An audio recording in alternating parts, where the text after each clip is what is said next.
Welcome दोस्तों, स्वागत है राजेंद्र नर्सिंग एकेडमी आरण्य प्रास सभी का हार्दिक स्वागत करता हूं दोस्तों।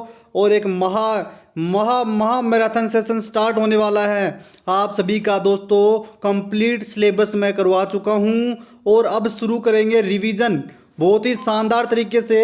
और आज के सेशन में देखेंगे दोस्तों 400 प्लस क्वेश्चन का रिवीजन अपन करने वाले हैं, जो कि बहुत मज़ा आने वाला है। आप सभी रिवीजन क्लास को पूरा ज़रूर देखें। नोट्स नहीं बनाए हों तो नोट्स ज़रूर बना लेना दोस्तों, क्योंकि लास्ट टाइम रिवीजन करने के बहुत ही शानदार आपके काम आने वाले हैं। तो चलो दोस्तों शुरू करते हैं आज का अपना रिवीजन क्लास। ये क्लास जब तक चलेगी, जब तक 400 क्वेश्चन कंप्लीट नहीं हो जाते तब तक ये क्लास चलने वाली है। और दोस्तों मेरा आप सभी से विनम्र निवेदन है हाथ जोड़कर कि प्लीज़ आप सभी इस क्लास को कंप्लीट जरूर देखना। आपका रिवीजन हो जाएगा, बहुत जल्दी अपन करने वाले हैं, ज़्यादा टाइम नहीं लेंगे आपका। और दोस्तों इस वीडियो को एक बार प्लीज़ हाथ जोड़कर आपसे निवेदन है कि इस वीडियो को आप लाइक कर दीजिए और चैनल को सब्सक्राइब कर दीजिए। अगर आप चैनल पर नए हैं तो चैनल को सब्सक्राइब जरूर करना दोस्तों, क्योंकि एकमात्र संस्थान जो आपकी कंप्लीट तैयारी करवा रहा है बहुत ही शानदार तरीके से। और दोस्तों 16 तारीख को आपको क्या शानदार चीज़ मिलने वाली है इसकी जानकारी वीडियो के लास्ट में देने वाला हूं। बिल्कुल वीडियो के लास्ट में आपको इसकी संपूर्ण जानकारी मैं देने वाला हूं। तो चलो दोस्तों शुरू करते हैं आज का ये शानदार सेशन। स्पीडली अपन स्पीड को मेंटेन रखते हुए चलेंगे दोस्तों। सबसे पहले डेमोग्राफी की बात करते हैं। तो डेमोग्राफी क्या होती है? Scientific study of human population and focus on size, shape and composition. Next question, demography के फिनोमिना कितने होते हैं? तो 3 होते हैं। कौन कौन से होते हैं? Distribution of population, changes in population size, composition of population. Next, demography cycle जो है eight which stage of India, कि इंडिया के अंदर डेमोग्राफी साइकिल किस स्टेज पर है? तो लेट एक्सपेंडिंग स्टेज पर है। किस पर? लेट एक्सपेंडिंग स्टेज पर। Next, world population trend India में 2021 में कितना है? तो 7 बिलियन है। 2011 में 7 बिलियन है। Source of vital statics in India, कि इंडिया के अंदर वाइटल स्टैटिक्स का सोर्स क्या रहेगा? तो दोस्तों पॉपुलेशन सेंसेशन से, जनसंख्या गणना, civil registration system CRS system से, इसके अलावा national sample survey organisation NSSO से। फुल फॉर्म भी याद रखना दोस्तों क्योंकि पूछी जाती है। सैंपल रजिस्ट्रेशन सिस्टम SRS, ऊपर सिविल रजिस्ट्रेशन सिस्टम था और यहां पर है sample registration system. National family health survey NFHS, full form जरूर याद रखना दोस्तों। ये डाटा है जो क्या करते हैं, वाइटल स्टैटिक्स को कलेक्ट करने का काम करते हैं, ये सोर्स है। तो प्लीज़ वीडियो को लाइक कर दीजिए, अपने सभी दोस्तों को लाइव आने के लिए बोल दीजिए दोस्तों, क्योंकि ये जो क्लास होगी ये बहुत ही शानदार होने वाली है, बहुत ही जानदार होने वाली है। अगर कोई मिस कर रहा है इस क्लास को, ये क्लास लाइव रहने वाली है, सिर्फ और सिर्फ लाइव। तो प्लीज़ इस क्लास को ज़्यादा से ज़्यादा लोग देखने जरूर आना, क्योंकि ये क्लास सिर्फ और सिर्फ लाइव रहेगी। नेक्स्ट क्वेश्चन नंबर देखते हैं 6, sex ratio under of female पर 1000 मेल। सेक्स रेशियो क्या होता है कि 1000 मेल के पीछे कितनी फीमेल होती है? Child sex ratio, number of female पर 1000 मेल इन एज ग्रुप 0 से 6 ईयर। सेक्स रेशियो 2011 के अनुसार 943 वोमेन पर 1000 मैन के पीछे है। राजस्थान का मैं बता रहा हूँ data. Poorest child sex ratio among the state found in, दोस्तों जो पुअरेस्ट चाइल्ड सेक्स रेशियो है इसका जो राइट आंसर आप गुजरात ना कर क्या करेंगे, आप इसका करेंगे पुअरेस्ट चाइल्ड सेक्स रेशियो। सबसे कम जो चाइल्ड का सेक्स रेशियो है पुअरेस्ट, वो कहाँ पर है? आप बताओ दोस्तों कहाँ पर है? इसका गुजरात नहीं होगा, इसका क्या होगा दोस्तों? केरल होगा। नेक्स्ट, आप इसको एक बार और थोड़ा सा देख लेना दोस्तों। इसके बाद बात करते हैं पुअर चाइल्ड सेक्स रेशियो का जो मेन कारण होता है वो क्या होता है? Female foeticide, census taken regular interval, की जनसंख्या को कितने अंतराल में लेना होता है, जनसंख्या गणना करनी होती है 10 साल के। मोस्ट इंपॉर्टेंट इस क्वेश्चन पर लगा लीजिए 2023 आप, मोस्ट इंपॉर्टेंट क्वेश्चन है ये, question number 11। 12 number question most important, first Indian sensation was taken in 1881 के अंदर। बिल्कुल पहली जो सेंसेशन ली थी वो 1881 के अंदर हुई थी, मोस्ट इंपॉर्टेंट है। नेक्स्ट क्वेश्चन नंबर 13 देखते हैं। क्वेश्चन नंबर 13 देख लेते हैं। Central birth death registration act implement कब हुआ था? इम्प्लीमेंट हुआ था 1969 के अंदर। मोस्ट इंपॉर्टेंट डाटा है दोस्तों, याद रखना इसको। जिस पर भी मैं स्टार लगा दूं उसको अच्छे से याद रख लेना। नेक्स्ट, बर्थ डेथ कितने दिनों में रजिस्ट्रेशन करवाना होता है? 21 दिनों में करवाना होता है, मोस्ट इंपॉर्टेंट है। सैंपल रजिस्ट्रेशन सिस्टम कब शुरू हुआ था? 1960 में। आईडीएसपी की फुल फॉर्म क्या होती है? Integrated disease surveillance project. MCTS की full form mother and child tracking system होता है। नेक्स्ट अपन देखते हैं दोस्तों, मोस्ट इंपॉर्टेंट, सर्विलेंस क्या होता है? Scrutinising of factor. Scrutinising of factor surveillance कहलाता है, scrutinising of factor. Next question number 19, active surveillance malaria में देखने को मिलता है, पैसिव सर्विलेंस टीबी में देखने को मिलता है। और इसके अलावा आईडीएसपी में दोस्तों इंफॉर्मेशन कलेक्ट करते हैं सस्पेक्टेड केस से और प्रिजम्पटिव केस से। नेक्स्ट क्वेश्चन नंबर 22, एमसीटीएस किसके अंडर आता है? Ministry of health and family वेयर के अंडर आता है। अगर आपने मेरी ये क्लासें देखी होगी तो आपको सब समझ में आ रहा होगा दोस्तों। स्पीड को मैं मेंटेन रखूँगा ताकि जल्दी आपका कोर्स कंप्लीट, बार बार रिवीजन करवा दूँ। Where is central surveillance unit of IDSP located? Where is central surveillance unit CSU? Central surveillance unit CSU of IDSP located कहाँ होती है? कहाँ लोकेटेड होती है दोस्तों? इसका राइट आंसर सभी बताएं कमेंट बॉक्स में, मैंने करवा चुका है। ये आपके लिए होमवर्क हो गया, बताओ कहाँ होती है?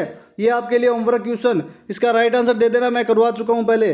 Toll free number of disease alert, disease को अलर्ट करने के लिए जो टोल फ्री नंबर दिया जाता है वो होगा 1075। Primary source of method of data collection का जो प्राइमरी सोर्स होता है ऑब्जर्वेशन, इंटरव्यू और क्वेश्चनियर। सेकेंडरी सोर्स क्या होता है? रिपोर्ट, रिकॉर्ड एंड सेंसस जो होती है वो सेकेंडरी सोर्स में आती है। रैंडम सैम्पलिंग टेक्निक बताना दोस्तों। रैंडम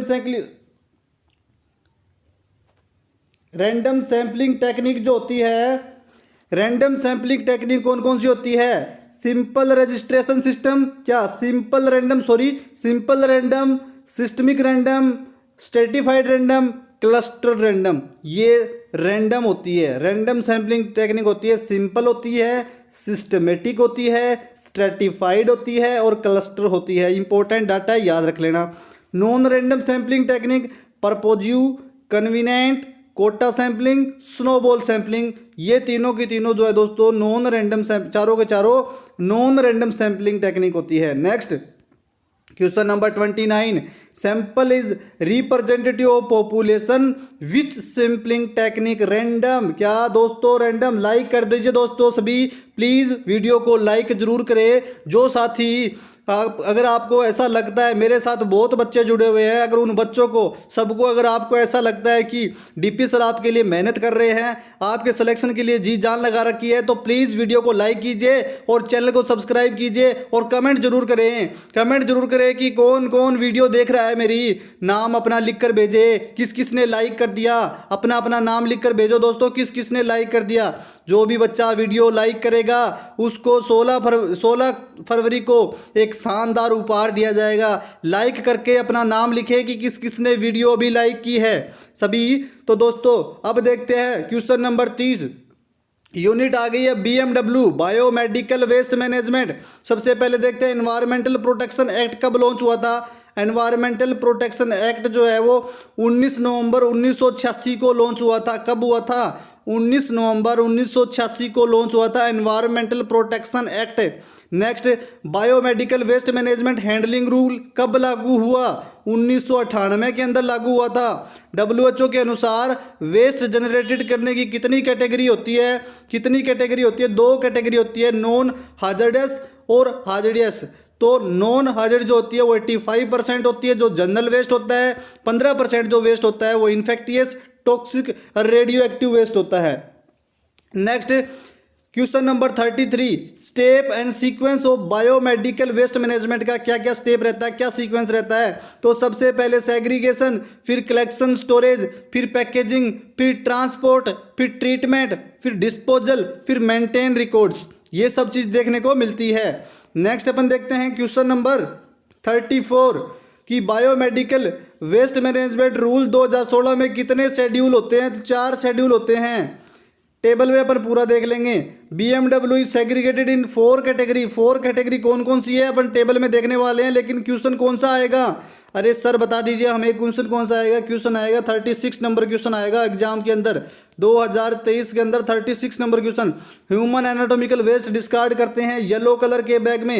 अरे ह्यूमन जो होता है उसका जो एनाटॉमिकल वेस्ट है जितना भी है, चाहे जितना एनाटॉमिकल फ्लूइड है, एनाटॉमिकल वेस्ट है, जो भी चीज़ है वो सारी की सारी येलो बैग के अंदर डिस्कार्ड की जाती है। इन्फेक्टियस वेस्ट येलो के अंदर जाता है। मोस्ट इंपॉर्टेंट है दोनों के दोनों क्वेश्चन, तो दोनों सेम से लेवल के क्वेश्चन है और सेम ही क्वेश्चन है, इसलिए दोनों में से एक क्वेश्चन आपसे जरूर पूछा जाएगा 2023 के अंदर। नेक्स्ट, कंटामिनेटेड वेस्ट डिस्कार्ड करते हैं। Most important, contaminated waste red bag के अंदर करते हैं। हॉस्पिटल में कौन कौन से बैग होते हैं? 4 बैग होते हैं। कौन कौन से होते हैं? पहला येलो बैग, दूसरा रेड बैग, तीसरा वाइट बैग, चौथा ब्लू बैग। ब्लैक बैग को हटा दिया है, ब्लू बैग वाइट बैग कर दिया है दोस्तों। तो ये 4 बैग होते हैं, इंपॉर्टेंट है। अब डाटा थोड़ा सा अपडेट हुआ है लेकिन यही राइट आंसर माना जाएगा, क्योंकि दोस्तों जिस बुक से मैं आपको ऑथेंटिक डाटा पढ़ा रहा हूँ उस बुक्स के अंदर भी यही चीज़ दी गई है। Next, emergency life threatening infection कौन से होते हैं? दोस्तों पूरी एनर्जी के साथ पढ़ा रहा हूँ, एनर्जी बनाए रखना अपनी भी। इमरजेंसी लाइफ थ्रेटनिंग इन्फेक्शन कौन कौन से होते हैं? तो severe acute respiratory syndrome, SARS, severe acute respiratory syndrome, Ebola, Zika virus. Next question देखते हैं, question number 41। Nosocomial infection also known as, nosocomial infection also known as hospital acquired infection भी कहते हैं। लेटेस्ट न्यू गाइडलाइन के अनुसार जो नया नाम है हॉस्पिटल एक्वायर्ड इन्फेक्शन का वो क्या है दोस्तों? Hospital associated infection, hospital associated infection है। नेक्स्ट एग्जाम्पल बताइए दोस्तों हॉस्पिटल एक्वायर्ड इन्फेक्शन के। UTI, hepatitis C and B, most important है। नेक्स्ट बात करते हैं, maintain all record for operation incineration hydroclave autoclave के लिए 5 साल तक, कितने साल तक? 5 साल तक मेंटेन करके रखते हैं। Question number 45। Biomedical waste management rule 2016 schedule first के अंदर क्या था? Biomedical waste category, segregation, collection, treatment, processing, disposal, ये सब BMW की जो रूल 2016 के अनुसार शेड्यूल फर्स्ट यही था। शेड्यूल सेकंड क्या था BMW का? Standard for treatment and disposal of biomedical waste. Next बात करते हैं, next question number 46। Biomedical waste management rule 2016 का जो शेड्यूल था वो standard for treatment and disposal of biomedical waste था। Question number 47। Treatment of yellow category BMWR क्या treatment रहेगा? इंसिनरेशन, या तो जला दो या फिर डीप ब्रियल ब्लड दो, दबा दो खड़े में। Positive organism of nosocomial infection का जो पॉजिटिव ऑर्गेनिज्म है वो कौन कौन से होते हैं? स्टेफाइलोकोकस ऑरियस, मोस्ट इंपॉर्टेंट तो यही होता है। इसके अलावा एंटेरोवायरस और एस्परजिलस भी होगा। मोस्ट इंपॉर्टेंट क्वेश्चन है दोस्तों, याद रखना। अब है poorest child sex ratio in India. दोस्तों इंडिया के अंदर poorest child sex ratio Haryana के अंदर है। ऊपर जो क्वेश्चन आया था उसको करेक्ट कर लीजिए दोस्तों, इसमें हरियाणा के अंदर। और हाईएस्ट चाइल्ड सेक्स रेशियो कहाँ है? अरुणाचल प्रदेश के अंदर है। दोस्तों ये एपिडेमियोलॉजिकल वाली चीज़ें कंप्लीट हो गई है, और जितने भी वो डेमोग्राफी वाले डाटा है, IMR, MMR, under 5 MR, neonatal MR, ये सारे के सारे डाटा आपको मिलने वाले हैं। कब बताइए दोस्तों, कब मिलने वाले हैं? 16 फरवरी को। और कैसे मिलेंगे? वीडियो के लास्ट में बताऊंगा। कहाँ मिलेंगे? वीडियो के लास्ट में बताऊंगा। दोस्तों अभी एक पार्ट कंप्लीट किया है, अब कम्युनिकेबल डिजीज़ में पहुंच चुके हैं। कम्युनिकेबल डिजीज़ से भी बहुत सारे क्वेश्चन आते हैं आपको राजेंद्र नर्सिंग एकेडमी पर। दोस्तों आपको सच कह रहा हूँ कि मैंने तो आज तक मेरी ज़िंदगी में मैंने तो ऐसा कोई चैनल नहीं देखा जो पूरा सिलेबस भी करवाता है और फिर रिवीजन भी करवाता है। मैं पहली बार करवा रहा हूँ, शायद ये नई चीज़ है, आप सभी के लिए भी नई होगी, तो पूरा साथ देना, समर्थन करना दोस्तों। आप सभी के साथ की वजह से, आप सभी की प्यार की वजह से, आप सभी के समर्थन की वजह से अपन एक दिन इतिहास रचेंगे दोस्तों। बिल्कुल याद रखना, अपने DP सर को बिल्कुल मत भूल जाना। जॉब लगने के बाद आप सभी याद जरूर रखना बच्चों, आप सभी का प्यार है, आप सभी की प्यार की वजह से जो है मैं आप सभी के लिए जो बेहतरीन चीज़ ला रहा हूँ वो सिर्फ और सिर्फ आप सभी का जो भरोसा है मेरे ऊपर, इस वजह से सारी चीज़ें आपको करवा रहा हूँ।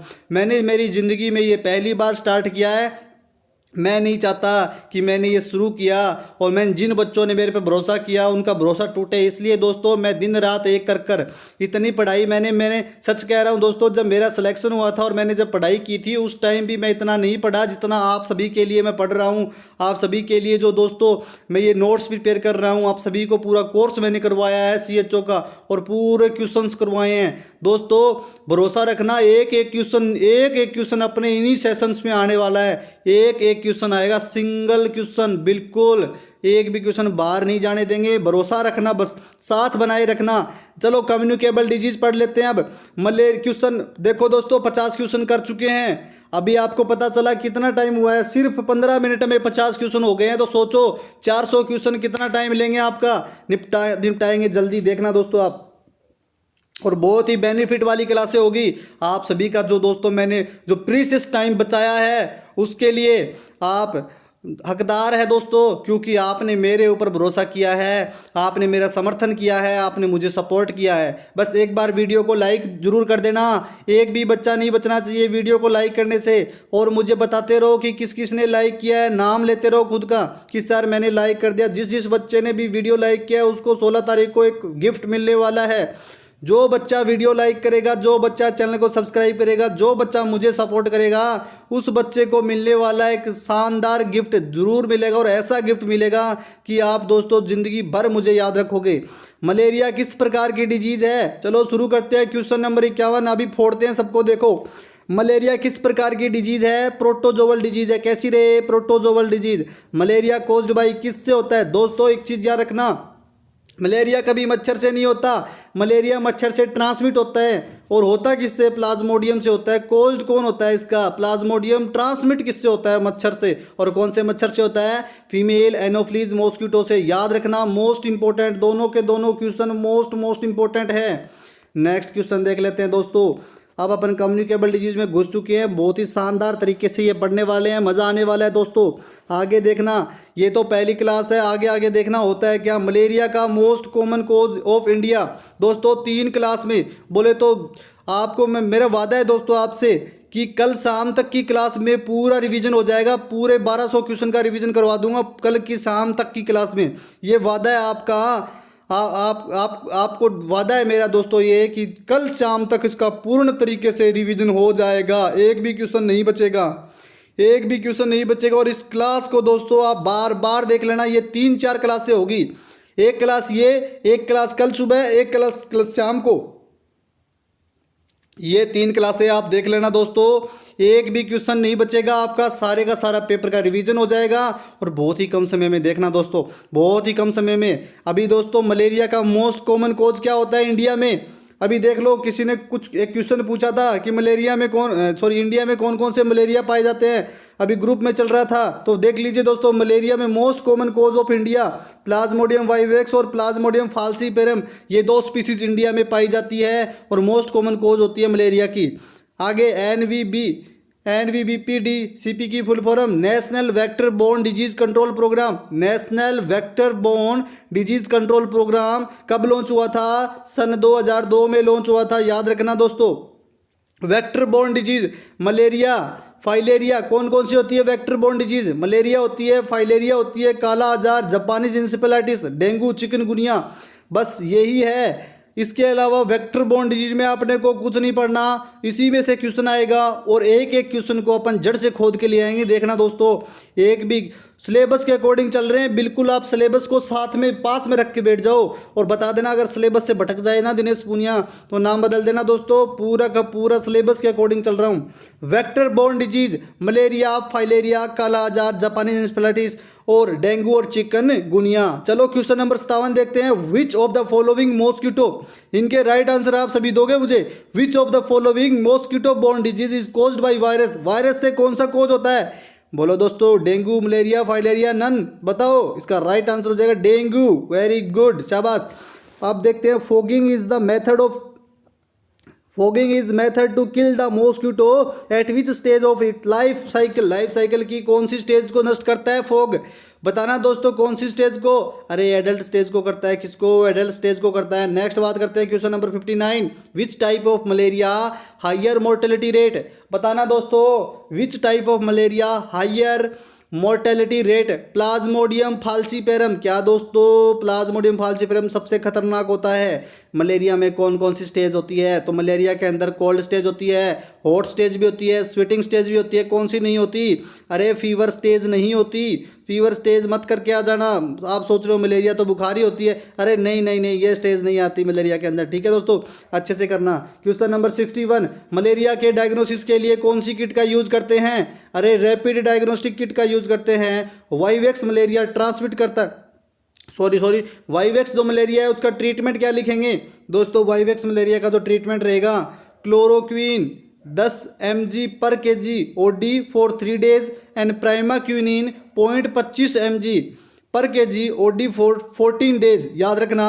इसके अलावा national malaria control programme NMCP national malaria control programme कब लॉन्च हुआ था, ये हुआ था 1953 में। तो दोस्तों सी फॉर कंट्रोल, सी कितने पर आता है ABCD में, 3 पे आता है, लास्ट में 3 आने चाहिए। 1953 में ये लॉन्च हुआ था। Next national malaria eradication programme, E for eradication, E for 8, last में क्या आना चाहिए, 8 आना चाहिए, लास्ट में क्या आना चाहिए, 8 आना चाहिए। तो 1958 के अंदर ये क्या इरेडिकेशन प्रोग्राम लॉन्च हुआ था। नेक्स्ट बात करते हैं filaria caused by Wuchereria bancrofti, क्या दोस्तों Wuchereria bancrofti, most important question, most important question. Question number 65, filaria caused by Wuchereria bancrofti. Next Wuchereria bancrofti कौन से वेक्टर या मॉस्किटो से फैलता है, क्यूलेक्स मॉस्किटो से फैलता है। ब्रूंगिया मेलाई जो है वो कौन से वेक्टर से फैलती है, मेंसोनिया से। ब्रूंगिया तिमोरी जो है वो कौन से फैलती है, तो मेंसोनिया एनाफ्लिन से फैलती है। नेक्स्ट बात करते हैं lymphatic filariasis is infection by, lymphatic filariasis is infection by Wuchereria bancrofti Brugia malayi timori, इनसे होता है। Lymphatic filariasis fever also called, lymphatic जो फाइलेरियासिस फीवर होती है उसे फाइलेरियल या फिर एलिफेंटोइड फीवर कहते हैं। नेक्स्ट बात करते हैं hydrocele inflammation of spermatic code, जो स्पर्मेटिक कोड होती है उसका इन्फ्लामेशन होना हाइड्रोसील में आता है। हाइड्रोसील का मतलब होता है स्पर्मेटिक कोड का क्या हो जाना, इन्फ्लामेशन। काइलूरिया क्या होता है दोस्तों, presence of lymph into urine, urine के अंदर क्या होगा, लिम्फ प्रेजेंट होगा, उसे काइलूरिया कहते हैं। और swollen lymph break open into urinary tract. और नेक्स्ट बात करते हैं elephantiasis, severe swelling in the lymphs scrotum breast vulva due to blockage in lymph vessels caused by nets of adult worms, तो एल्फेंटोसिस हो गया। नेक्स्ट बात करते हैं अपन question number 74, microfilaria, microfilaria. Next question कि माइक्रोफाइलेरिया क्या होता है, तो lymphatic filariasis circulation in the bloods at night called nocturnal प्रोड्यूसिटी। Next question number blood collection should be done at night, night के टाइम में ब्लड कलेक्शन किस में करते हैं दोस्तों, तो अकल्ट फाइलेरियासिस में करते हैं। किसमें, अकल्ट फाइलेरियासिस में। फाइलेरियल इन्फेक्शन में कौन सी इम्यूनोग्लोबिन पाई जाती है, अरे फाइलेरियल इन्फेक्शन में एंटी फाइलेरियल IgG4, ICT की फुल फॉर्म क्या होगी, इम्यूनोक्रोमेटोग्राफिक कार्ड टेस्ट, क्या इम्यूनोक्रोमेटोग्राफिक कार्ड से टेस्ट होता है। नेक्स्ट डिटेक्ट करता है क्या, वुचरेरिया ब्रैंकोफेटाई इन्फेक्शन को ये डिटेक्ट करता है। नेक्स्ट लिम्फ एडिमा का मैनेजमेंट, एक्यूट डर्मेटो लिम्फ एडेंटाइटिस। दोस्तों 100 क्वेश्चन कंप्लीट होने के बाद आपको हैंड रिटन शानदार नोट्स देखने को मिलेंगे। ये भी हैंड रिटन ही है, लेकिन दोस्तों बाद में आपको रंगीन पेन से देखने को मिलेंगे, आपको और अच्छे से समझ में आएगा। एक्यूट डर्मेटो लिम्फ एंजियोडेनाटाइटिस जो होता है दोस्तों ये ADLA। नेक्स्ट काला आजार किस प्रकार की डिजीज है, पैरासाइटिक डिजीज है। काला आजार डिजीज कोज्ड बाय, काला आजार किससे होती है, प्रोटोजोआ लेशमानिया से।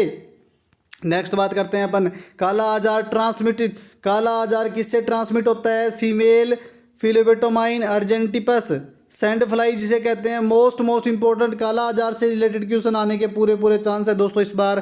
काला आजार इज एंडेमिक, काला आजार जो होता है वो एंडेमिक होता है 54 डिस्ट्रिक्ट्स में और 6 डिस्ट्रिक्ट्स में। तो दोस्तों 44 में कौन कौन इंक्लूड होगा, Bihar Jharkhand West Bengal, and 6 district UP के होंगे। नेक्स्ट बात करते हैं दोस्तों, ये ज़्यादा इंपॉर्टेंट नहीं था लेकिन काला आजार किसकी वजह से होता है, सबसे ज़्यादा इंपॉर्टेंट है।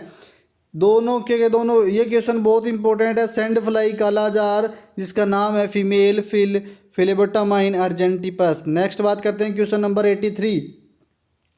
भारत में काला आजार सबसे ज़्यादा पाई जाती है, बिहार के अंदर पाई जाती है। काला आजार जो है भारत में सबसे ज़्यादा कहाँ पर देखने को मिलता है, बिहार के अंदर देखने को मिलता है। Leukopenia decrease total leukocyte count. Leukopenia क्या होता है, decrease total leukocyte count. Management of kala azar, काला आजार का जो मैनेजमेंट होता है वो कौन सा होगा, सोडियम स्टिबुग्लूकोनेट। क्या, सोडियम स्टाइबोग्लूकोनेट। डोज होती है 20 mg पर kg। मैक्सिमम कितनी डोज होगी, 850 mg पर डे। और IM होती है, रूट कौन सा होता है, IM होता है और सिंगल इंजेक्शन होता है। मोस्ट इंपॉर्टेंट है second line management, amphotericin B और 1 mg पर kg अल्टरनेट डेज। नेक्स्ट बात करते हैं जापानीज एन्सेफेलाइटिस लीडिंग कोज।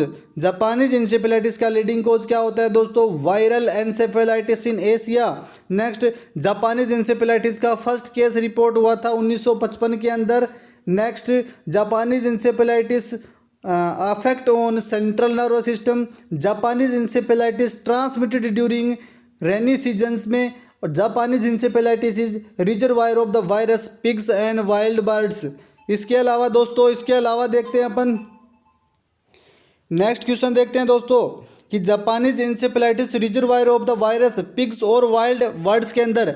नेक्स्ट क्वेश्चन, जापानीज इंसेफेलाइटिस जो होता है दोस्तों वो उसका एक्सीडेंटल और डेड एंड होस्ट होता है। मेन एक्सीडेंटल होस्ट और डेड एंड होस्ट जो होता है वो कौन होता है, वो मेन होता है। नेक्स्ट, जापानीज इंसेफेलाइटिस वायरस का इंक्यूबेशन पीरियड 5 से 15 दिनों का होता है दोस्तों, 5 से 15 दिनों का होता है। Next question number 94। Question number 94, Japanese encephalitis virus meningitis febrile illness में एलाइजा की फुल फॉर्म आप सभी बताओगे, एंजाइम लिंक्ड इम्यूनोसोर्बेट एसे। नेक्स्ट, हीमग्लूटिनेशन इनहिबिशन टेस्ट होता है, HI की फुल फॉर्म। और RT-PCR बताइए दोस्तों, reverse transcriptase polymerase chain reaction. First referral unit most important लगा लीजिए दोस्तों 2023।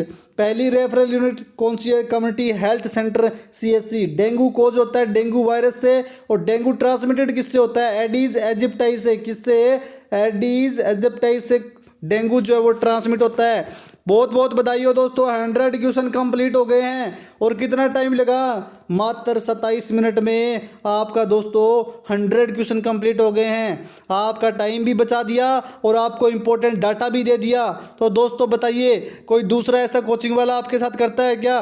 दूसरे कोचिंग वाले स्लाइड लेकर आते हैं, 10 क्वेश्चन करवाते हैं, आपके 1.5 घंटे खराब करते हैं और उसमें से आना जाना कुछ है नहीं। तो प्लीज़ दोस्तों ऐसा ना करें, ऐसा ना करें दोस्तों। आपको जो चीज़ अच्छी पढ़ा रहा हो वहीं पे ही जाकर आपको पढ़ना चाहिए। फालतू में जो टाइम खराब करते हैं आपकी, 10 क्वेश्चन लेकर आगे स्लाइड पढ़ाने लग गए, 10 क्वेश्चन के बारे में बता दिया और आपका 1.5 घंटा खराब कर दिया।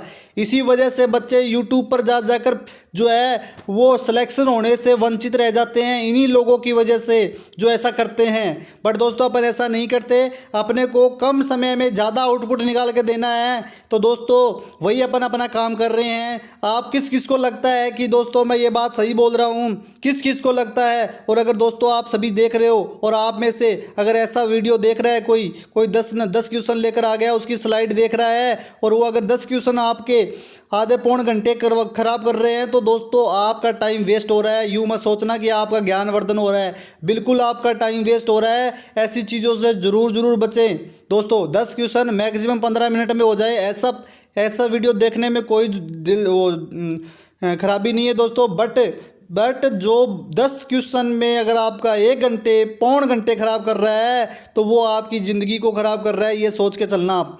तो दोस्तों 100 क्वेश्चन कंप्लीट हो गए हैं। एक बार 100 क्वेश्चन कंप्लीट होने पर प्लीज़ वीडियो को लाइक कीजिए। अभी तो लंबा सफ़र है, 400 क्वेश्चन करने हैं तो अभी 300 बाकी है, लेकिन 100 अपन कंप्लीट कर चुके हैं। चलो शुरू करते हैं आगे का अपना सेशन। Question number 101। उससे पहले आपको मैं बता दूं दोस्तों, वूपिंग कप का कॉजेटिव ऑर्गेनिज्म क्या होता है, बोर्डेडेला पर्टुसिस। टिटेनस का क्या होता है, क्लोस्ट्रीडियम टिटेनी। पोलियोमाइलाइटिस का पोलियो वायरस। मिजल्स का मिजल्स वायरस। ये सारे क्वेश्चन हैं, यूँ समझ के चलना। एंटेरिक फीवर टाल salmonella typhi. Viral hepatitis hepatitis virus. इसके अलावा HIV एड्स के लिए HIV वायरस होता है। ये सारे क्वेश्चन है दोस्तों। डायरिया के लिए रोटा वायरस, एडिनो वायरस भी होता है, लेकिन राइट आंसर रोटा वायरस जाएगा दोस्तों ज़्यादातर। इसके अलावा एंट अमीबा हिस्टोलाइटिका, जियार्डिया, ट्राइकोरिस, ये पैरासाइट होते हैं जो डायरिया कोज करते हैं। और respiratory tract infection, Haemophilus influenzae, Klebsiella, staphylococcal, ये सारे adenovirus, entero virus, rhinovirus, respiratory syncytial virus, RSV की full form respiratory syncytial virus से होता है। स्केबीज किससे होता है दोस्तों, सार्कोप्टाइज स्केबियाई से होता है। माइट्स होता है ये। नेक्स्ट पेडिकुलोसिस क्या होता है, लाउस सेल पेडिकुलस से, और ये पैरासाइट होता है। नेक्स्ट कैटेगरी अपन देख रहे थे, कैटेगरी फर्स्ट येलो कलर में ह्यूमन एनाटोमिकल वेस्ट आता है दोस्तों, most important human anatomical waste. इसके अलावा डिस्कार्डेड एक्सपायर्ड मेडिसिन, ये दोनों क्वेश्चन बहुत इंपॉर्टेंट है और राजस्थान से जो 2023 के सबसे फेवरेट क्वेश्चन है ये। नेक्स्ट बात करते हैं कंटामिनेटेड वेस्ट जो होता है रिसाइक्लेबल, अरे इस पे ध्यान देना, रिसाइक्लेबल जो होता है वो रेड कैटेगरी वाला होता है, इंपॉर्टेंट है। R से रेड, R से रबड़ की सारी चीज़ें रेड में फेंक दीजिए दोस्तों। कैटेगरी थर्ड है वाइट के अंदर जो वेस्ट शार्प होता है, metal, needle, syringe, fix needle tip cutter, ये सब के सब किसमें, पंक्चर एंड कट सारे के सारे डिस्कार्ड किए जाते हैं किसमें दोस्तों, कैटेगरी थर्ड के अंदर, वाइट के अंदर। नेक्स्ट देखते हैं ब्लू कैटेगरी, जिसमें glassware, metallic bodies, implant, broken and discarded, contaminated glass including medicine vial and ampoules, सब के सब किसमें जाएंगे, ब्लू के अंदर। नेक्स्ट बात करते हैं, नेक्स्ट देखते हैं दोस्तों, कैटेगरी फर्स्ट जो होती है वो येलो कलर की होती है, ह्यूमन एनाटॉमिकल वेस्ट आता है। कैटेगरी सेकंड जो होती है वो रेड होती है, कंटामिनेटेड वेस्ट होता है इसके अंदर। वाइट जो होती है वो वेस्ट शार्प इंक्लूडिंग मेटल्स, और ब्लू जो होता है वो ग्लासवेयर, मेटेलिक बॉडी इम्प्लांट आदि इसके अंदर सभी देखने को मिलते हैं।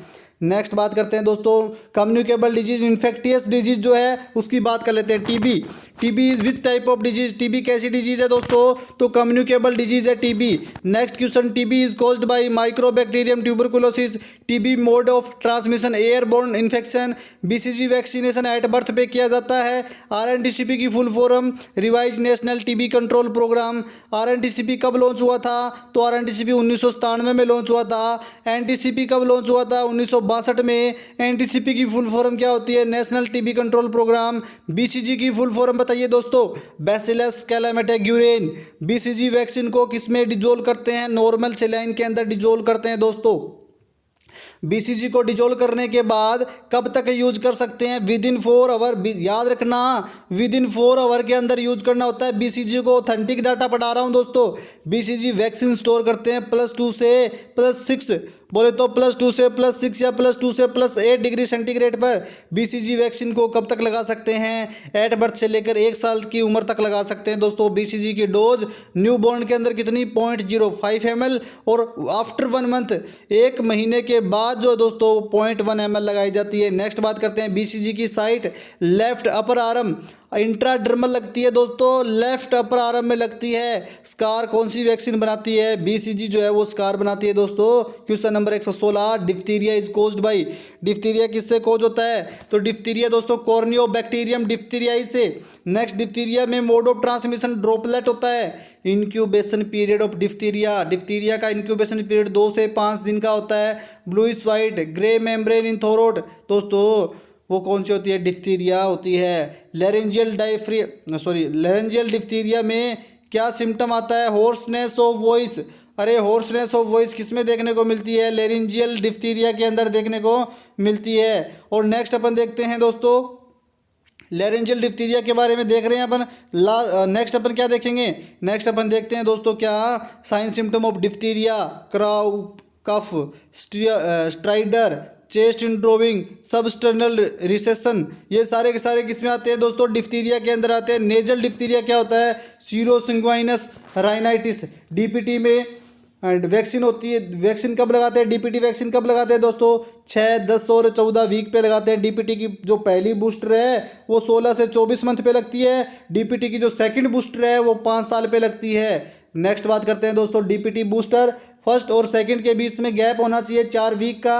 डीपीटी वैक्सीन स्टोर करते हैं +2 से +8 डिग्री सेंटीग्रेड पे। नेक्स्ट, सेक टेस्ट किस में पाया जाता है? तो सेक टेस्ट पाया जाता है दोस्तों किसमें? डिप्थीरिया के अंदर सेक टेस्ट पाया जाता है। नेक्स्ट क्वेश्चन है दोस्तों, अगर सेक टेस्ट पॉजिटिव आए, अगर सेक टेस्ट क्या आ रहा है? पॉजिटिव आ रहा है। सेक टेस्ट कैसा आ रहा है? पॉजिटिव आ रहा है, तो किसमें? तो नोट यूज और डिस्कार्ड कर देंगे उसे। Next question number 130, DPT vaccine को 7 साल से ऊपर के बच्चों में क्यों नहीं लगाते? बताइए दोस्तों क्यों नहीं लगाते? डीपीटी वैक्सीन को 7 साल से ऊपर के बच्चों में क्यों नहीं लगाते? कन्वर्जन कोज करती है, कन्वर्जन कोज कर देती है, इसलिए नहीं लगाते। डोज ऑफ डीपीटी की डोज 0.5 ml होती है, आईएम होती है। एंटीरियो लेटरल साइड ऑफ थाई लगती है। कोजिटिव ऑर्गेनिज्म ऑफ पर्टुसिस का कोजिटिव ऑर्गेनिज्म क्या होता है दोस्तों? Bordetella pertussis. Most important question, pertussis mainly occur in children up to 5 year age. Pertussis also called whooping coughs. Most important, pertussis में मोड ऑफ ट्रांसमिशन कैसा होता है? ड्रॉपलेट होता है। इंक्यूबेशन पीरियड ऑफ पर्टुसिस 3 से 21 दिन का होता है दोस्तों। और कैटरल फेज में कितने टाइम की होती है? कैटरल फेज 0 से 2 वीक की होती है। प्रोक्सिमल फेज 2 से 4 वीक की। और कन्वर्जेंस फेज जो होती है वो भी 2 से 4 वीक की होती है। Most common complication of respiratory infection, most common complication होता है रेस्पिरेटरी इन्फेक्शन। नेक्स्ट, पर्टुसिस की बात चल रही है। पर्टुसिस किस प्रकार की डिजीज है? तो बैक्टीरियल इन्फेक्शन होती है। पर्टुसिस में सबसे ज़्यादा खतरा किसको है? इन्फेंट को, यंग चिल्ड्रन को सबसे ज़्यादा खतरा है।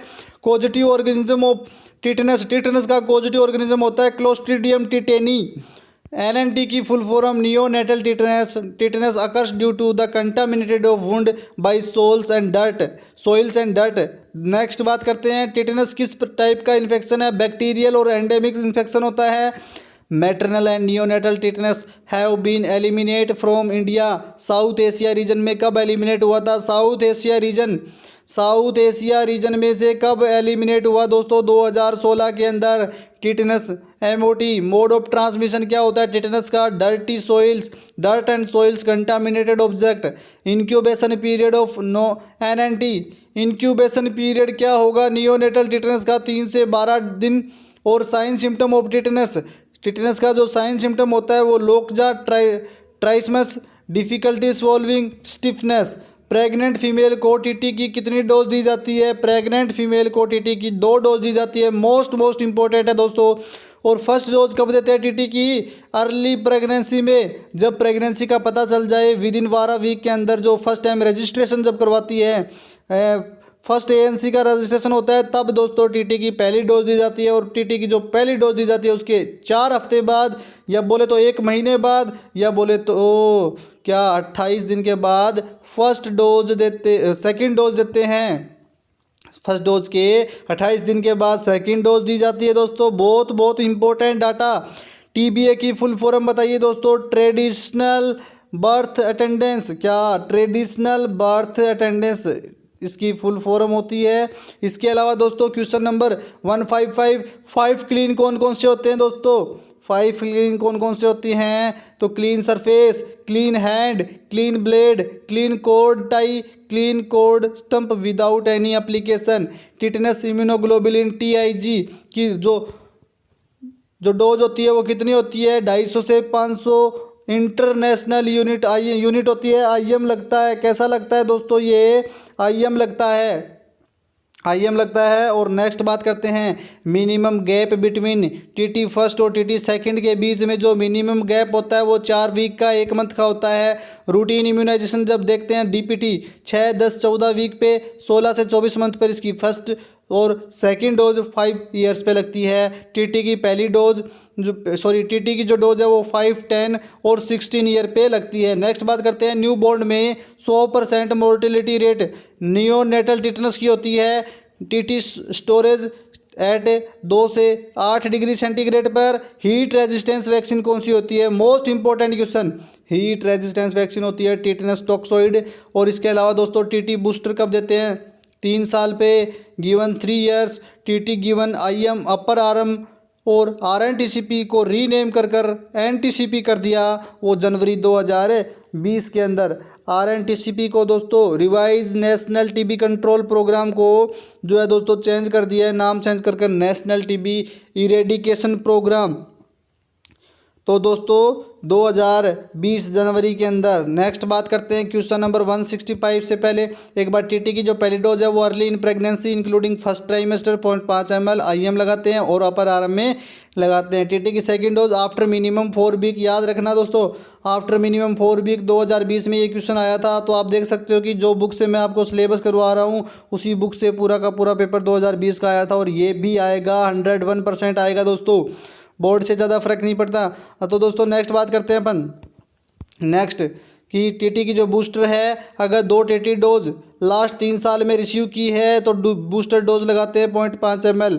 इसके बाद बात करते हैं टीटी जो है वो 10 से 16 साल की उम्र में लगाया जाता है। नेक्स्ट बात करते हैं दोस्तों question number 165, poliomyelitis cause by polio virus. Poliomyelitis किससे कोज होता है? पोलियो वायरस से कोज होता है। पोलियो वायरस में कितने सीरोटाइप होते हैं? 3 होते हैं। पैरालाइटिक पोलियोमाइलाइटिस ड्यू टू, अरे दोस्तों पैरालाइटिक पोलियोमाइलाइटिस किसकी वजह से होता है? टाइप जो फर्स्ट होता है उसी की वजह से होता है। Most common cause of flaccid paralysis. Flaccid paralysis का जो मोस्ट कॉमन कोज होगा दोस्तों, फ्लैसिड पैरालिसिस का मोस्ट कॉमन जो कोज होगा वो क्या होगा? Paralytic poliomyelitis. क्या होगा दोस्तों? Paralytic poliomyelitis. Last case of the polio in India, India के अंदर जो लास्ट केस था पोलियो का वो 2011 के अंदर था। पोलियो का अंतिम केस भारत में कहाँ था? तो दोस्तों भारत के अंदर 13 जनवरी 2011 को हावर्थ वेस्ट बंगाल के अंदर था। कहाँ था? हावर्थ वेस्ट बंगाल के अंदर था। भारत को पोलियो फ्री घोषित किसने किया?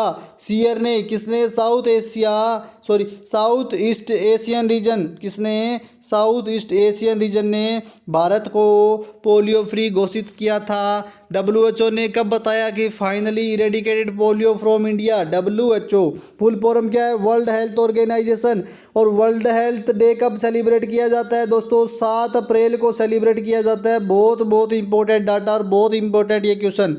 WHO ने कब बताया कि finally eradicated polio from the India? 2014 में बताया। Last case of small pox in India, last case of small pox in India कब? बताइए दोस्तों, लास्ट केस कब आया था स्मॉल पॉक्स का इंडिया के अंदर? सभी कमेंट बॉक्स में इसका राइट आंसर दीजिए दोस्तों, कब आया था सभी बताना। बहुत इंपॉर्टेंट क्वेश्चन है दोस्तों। लास्ट केस 1975 के अंदर आया था। कब आया था? 1975 के अंदर। नेक्स्ट बात, last case of small pox in world के अंदर कब आया? वर्ल्ड के अंदर कब आया था दोस्तों लास्ट केस? तो लास्ट केस वर्ल्ड के अंदर कब आया था? तो ये आया था दोस्तों 1977 के अंदर। सोमालिया 1977 कब आया था? सोमालिया 1977 के अंदर आया था। Next, WHO declare eradication of the small pox. WHO ने डिक्लेयर कब किया? Eradicate of small pox eradicate हो गया है 1977 के अंदर किया था भारत के अंदर। इसके अलावा दोस्तों नेक्स्ट अपन देखते हैं, नेक्स्ट अपन क्या देखेंगे? WHO declare eradication small pox 1980 के अंदर, वर्ल्ड के अंदर ये 1980 में इरेडिकेट हुआ था। कब हुआ था? 1980 में इरेडिकेट हुआ था दोस्तों। नेक्स्ट बात करते हैं अपन expanded programme of immunisation. Expanded programme of immunisation, तो दोस्तों EPI कब आया था? E4 expected E4 78। Next question देखते हैं दोस्तों। नेक्स्ट क्वेश्चन क्या है अपना? इरेडिकेशन ऑफ स्मॉल पॉक्स 1980 हो चुका है। EPI programme expanded, most important. अभी जो डाटा दिया है इसमें से क्वेश्चन जरूर आएगा, जरूर आएगा, जरूर आएगा, जरूर आएगा। याद रख लेना इसको, सबके सब स्टार लगा लो इस पर। मोस्ट इंपॉर्टेंट डाटा है। EPI कब आया था? 1978 में। ई से एक्सपेंडेड, ई से 78, ई से 8, लास्ट में क्या है? 8 है। ई से 78, ई से 8, ई से 8, ई से एक्सपेंडेड। थोड़ा सा ऐसे ट्रिकी बनाना पड़ेगा चीज़ों को, तब तो याद रहेगी आपके।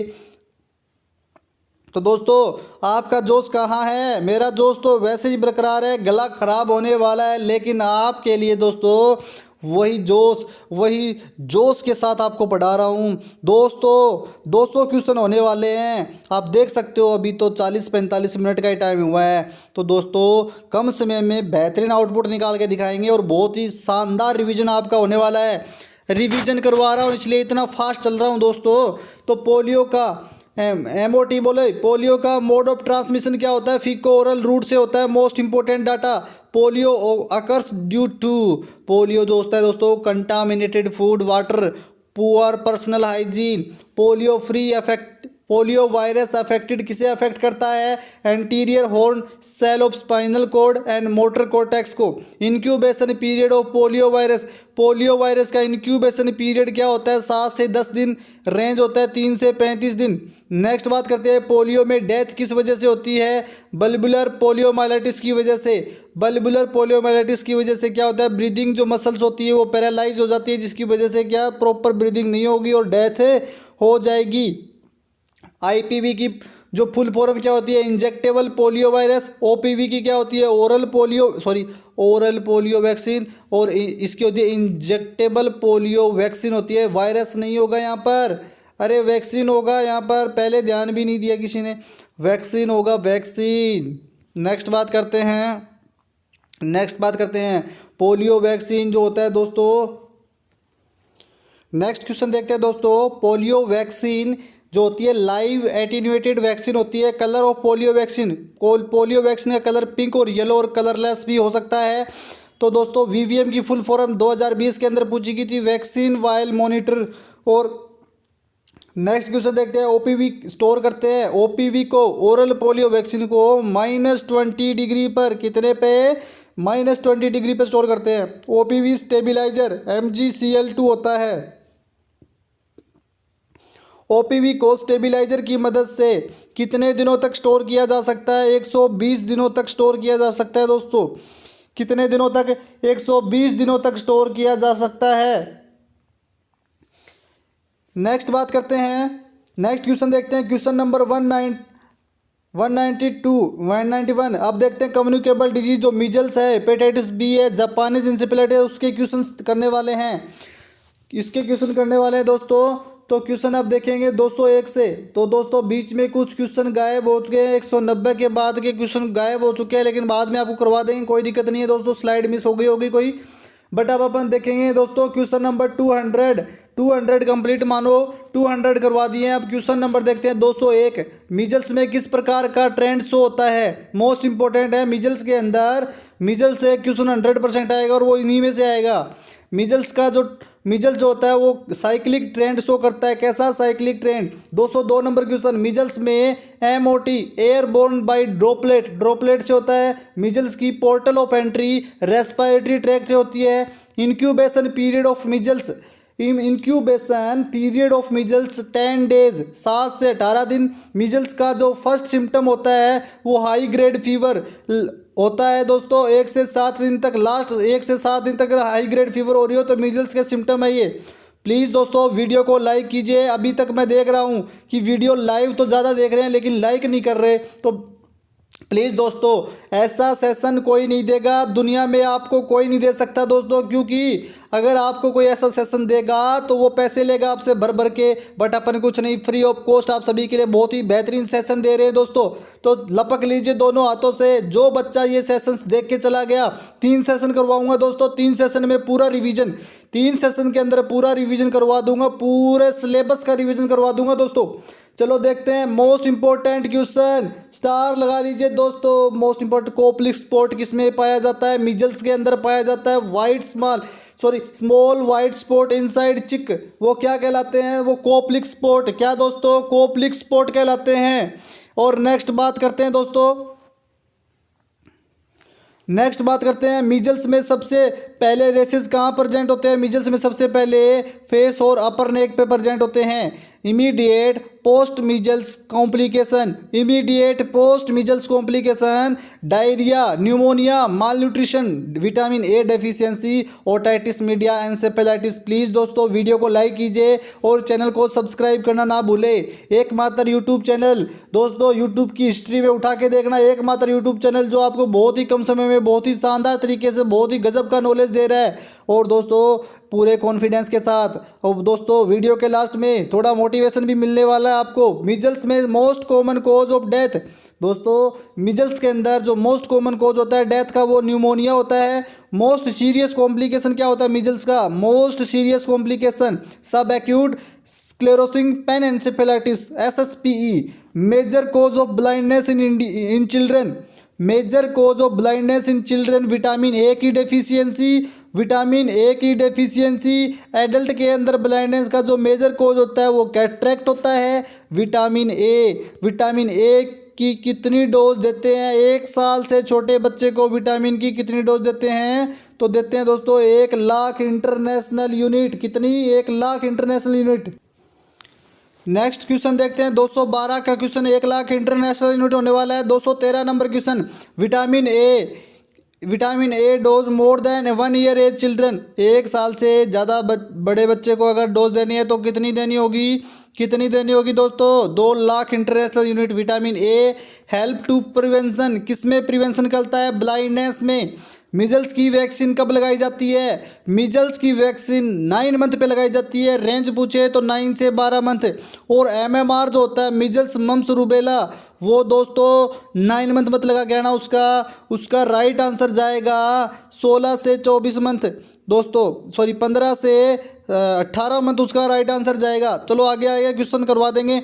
मिजल्स किस प्रकार की वैक्सीन है? लाइव वैक्सीन है। मिजल्स वैक्सीन को डिजोल्व करने के कितने घंटे तक अपन यूज़ कर सकते हैं दोस्तों? कितने घंटे तक यूज कर सकते हैं? तो विद इन 4 आवर तक, विद इन 4 आवर तक विटामिन ए मिजल्स को सेम टाइम देते हैं। विटामिन ए मिजल्स को सेम टाइम देते हैं। मिजल्स वैक्सीन स्टोर होती है +2 से +8 डिग्री सेंटीग्रेड। मिजल्स की कितनी डोज दी जाती है? 1 डोज दी जाती है मिजल्स की 0.5 ml subcutaneous upper right arm पे दी जाती है। टॉक्सिक शॉक सिंड्रोम दोस्तों, टॉक्सिक शॉक सिंड्रोम जो होता है वो स्टेफाइलोकोकस ऑरियस से होता है। किससे? स्टेफाइलोकोकस ऑरियस से। Hepatitis B caused by, hepatitis B किससे कोज होता है? तो हेपेटाइटिस बी वायरस से कोज होता है। Hepatitis B is also transmitted HIV blood sex से। इसके अलावा hepatitis B also known as serum hepatitis. Hepatitis B transmitted होता है पेरेंटल रूट से। Major public health problem in India, major public health problem in India hepatitis B. Hepatitis B का mode of transmission क्या होता है? Blood, serous exudate, saliva, semen, vaginal fluids. इसके अलावा newborn में हेपेटाइटिस बी का transmission perinatal से होता है। इंक्यूबेशन पीरियड हेपेटाइटिस बी का 6 वीक टू 6 मंथ होता है। Confirmative diagnosis of chronic persistent hepatitis liver biopsy, chronic persistent hepatitis liver enlargement, elevation of SGPT। Hepatitis B vaccine at birth 6, 10, 14 week. Pentavalent 5 कदम रखने वाली pentavalent diphtheria, pertussis, tetanus, hepatitis B और Hib virus. Next बात करते हैं Hib vaccine. Storage of hepatitis B vaccine जो होती है वो +2 से +8 डिग्री सेंटीग्रेड पर स्टोर होता है। सेक टेस्ट किसमें पाया जाता है? DPT और TT के अंदर सेक टेस्ट पाया जाता है दोस्तों। Hepatitis B vaccine route side बताना, IM होती है, एंटीरियो लैटरल साइड और अपर होती है दोस्तों। हेपेटाइटिस बी एंटीजन से प्रोटेक्शन के लिए, हेपेटाइटिस बी एंटीजन से प्रोटेक्शन के लिए कौन सी दोस्तों? HBIG। जापानीज इंसेफेलाइटिस कैसी डिजीज होती है? वायरल जूनोटिक डिजीज होती है। एक ऐसी डिजीज होती है, वायरल जूनोटिक डिजीज होती है।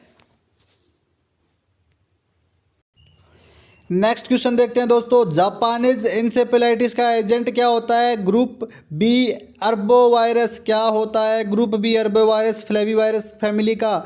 जापानीज इंसेफेलाइटिस में डेड एंड होस्ट होता है मैन। इसके बाद बात करते हैं जापानीज इंसेफेलाइटिस में एम्पलीफायर होस्ट होता है पिग। ई ए से एम्पलीफायर में पी आता है, पी में पिग भी आता है। Incubation period of Japanese encephalitis 5 से 15 दिन का होता है। जापानीज इंसेफेलाइटिस में वैक्सीनेशन अवेलेबल होती है 3 टाइप की। रूट ऑफ जापानीज इंसेफेलाइटिस होता है सबक्यूटेनियस। जापानीज इंसेफेलाइटिस लाइव होती है दोस्तों SA14-14-2 single dose. Next, Japanese encephalitis का यूज़ विद इन 2 आवर्स के अंदर करते हैं। और heat sensitive, most important, heat sensitive होती है OPV, मीजल्स, BCG। और सबसे ज़्यादा हीट सेंसिटिव कौन सी होती है? तो होती है OPV और measles. Next, heat resistance tetanus होती है। फ्रीज सेंसिटिव कौन सी होती है? हेपेटाइटिस, DPT, TT और TT। VVM की full form vaccine while monitor होता है। टाइफाइड फीवर पॉजिटिव ऑर्गेनिज्म होता है साल्मोनेला टाइफी।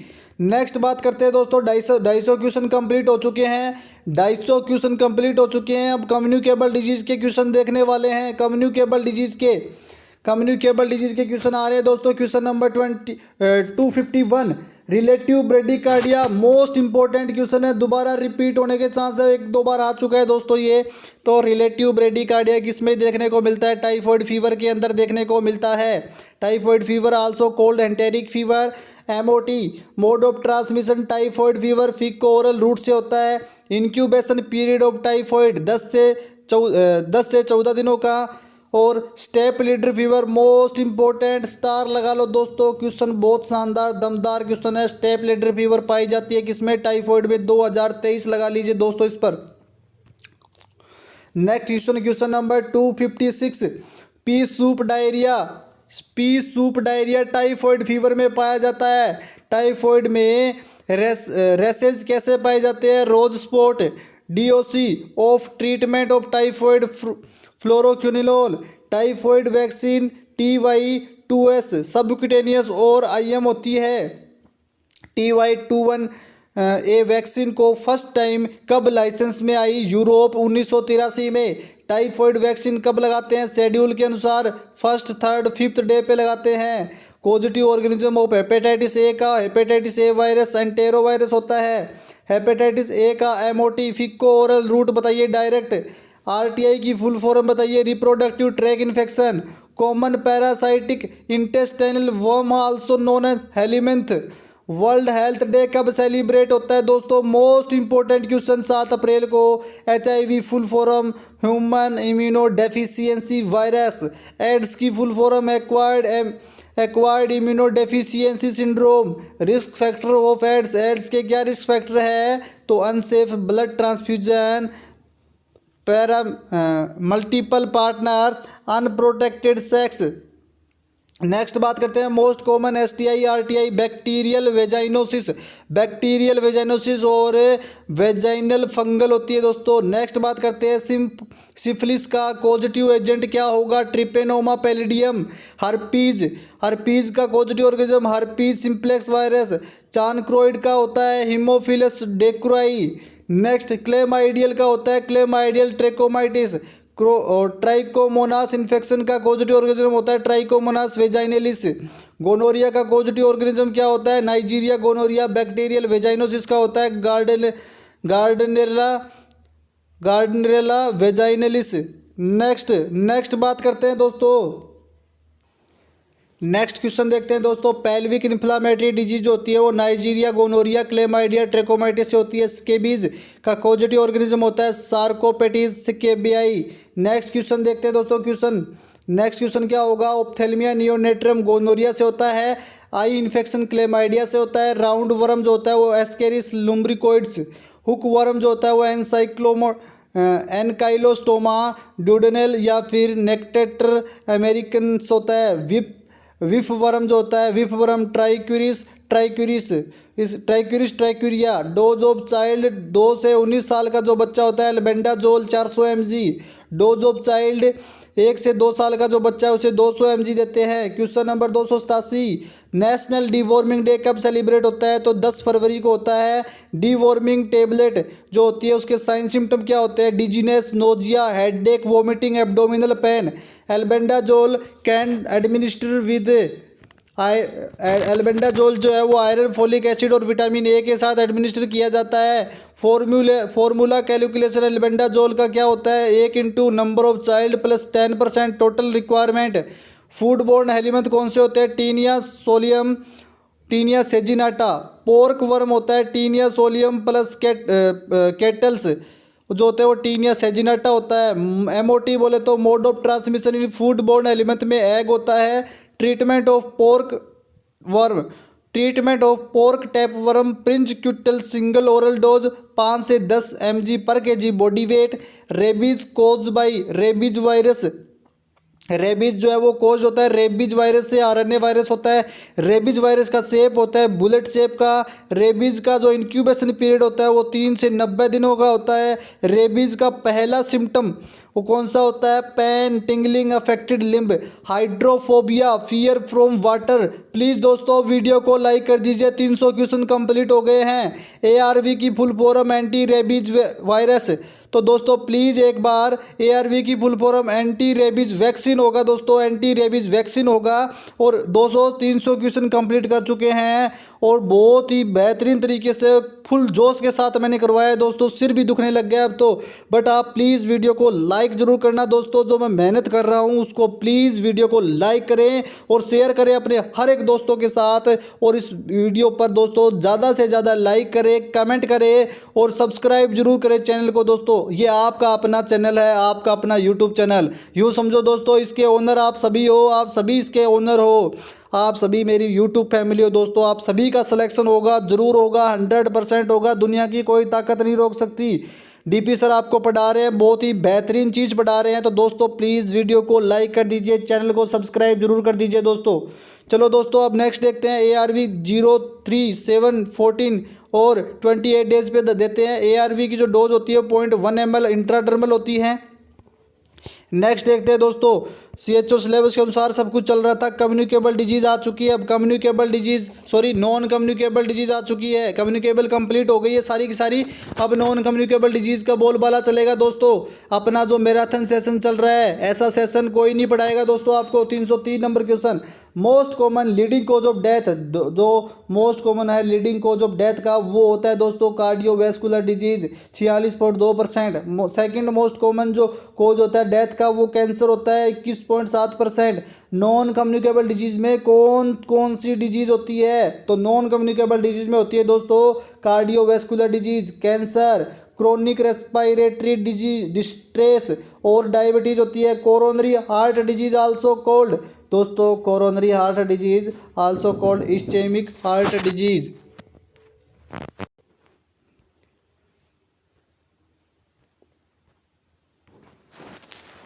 क्वेश्चन नंबर 306 क्या था दोस्तों? Coronary heart disease also called. तो इस्चेमिक हार्ट डिजीज है दोस्तों। मैंने एक छोटा सा ब्रेक लिया था, चाय पी थी, गला ख़राब हो रहा था इस वजह से। तो अब कंटिन्यू करते हैं अपन।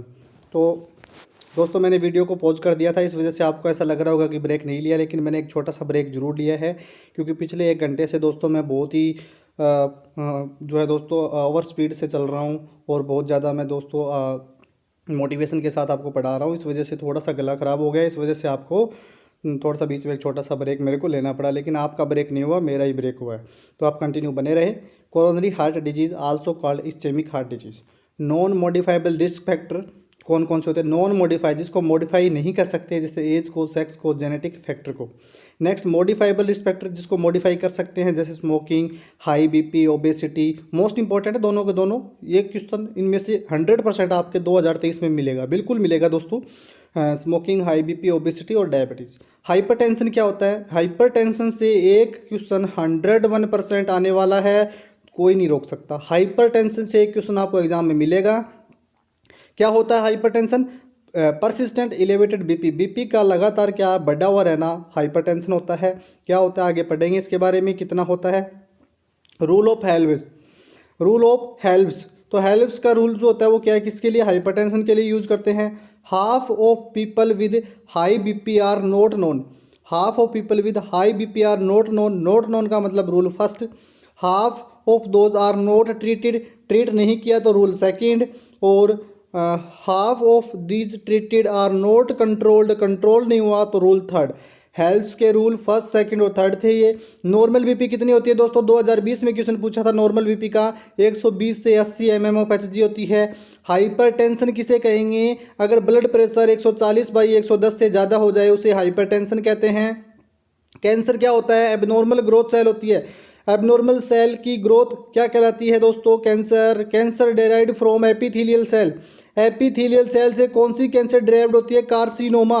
नेक्स्ट बात करते हैं दोस्तों, कैंसर के क्वेश्चन भी जरूर आएंगे। कार्सिनोमा में मोस्ट कॉमन कैंसर कौन सा होता है, कार्सिनोमा में मोस्ट कॉमन कैंसर जैसे ब्रेस्ट का, प्रोस्टेट का, लंग का, या पेनक्रियाज का, या कोलोन का cancer. Next question number 319, cancer arising from connective tissue. Cancer arising from connective tissue, sarcoma. Connective tissues होते हैं bone, cartilage, fat, nerve. Cell develop from mesenchymal cell outside the bone marrow, sarcoma. Cell develop from mesenchymal cell outside the bone marrow is called sarcoma. Cell arise from hematopoietic blood form cell mature in lymph nodes blood is called lymphoma, leukemia. Next question number 323, cancer derived from pluripotent cell. Cancer derived from pluripotent cell presenting in testicles और ovary is called germ cell tumour. Germ cell tumour. Cancer derived from immature precursor cell और embryonic tissue is called blastoma. Major cause of cancer. Cancer का जो major cause होगा वो environmental factor 90 to 95%, 5 to 10% genetic factor. कौन कौन से factor cancer कोज करते हैं दोस्तों, कौन कौन से फैक्टर है जो कैंसर कोज करते हैं, जैसे ओबेसिटी सबसे ज़्यादा, इसके बाद में टोबैको, इसके बाद में इन्फेक्शन, इसके बाद में रेडिएशन, फिर stress, lack of physical activity, environmental pollutant. Please दोस्तों वीडियो को लाइक कर दीजिए और चैनल को सब्सक्राइब करना ना भूले दोस्तों, क्योंकि इतिहास का एक नंबर चैनल है जो आपको बहुत ही शानदार तरीके से तैयारी करवा रहा है दोस्तों। ऐसे कोई और चैनल आपको तैयारी नहीं करवा सकता, कोई इतनी मेहनत नहीं करेगा आप सभी के लिए दोस्तों। सब लोग पैसों के लिए मेहनत करते हैं, लेकिन हम आप सभी के लिए मेहनत कर रहे हैं दोस्तों। लंग्स कैंसर का मेजर कॉज टबैको स्मोकिंग होती है। टबैको में, तम्बाकू में कौन कौन से कार्सिनोजन पाए जाते हैं, नाइट्रोसमाइन, पॉलीसाइक्लिक एरोमेटिक हाइड्रोकार्बन्स।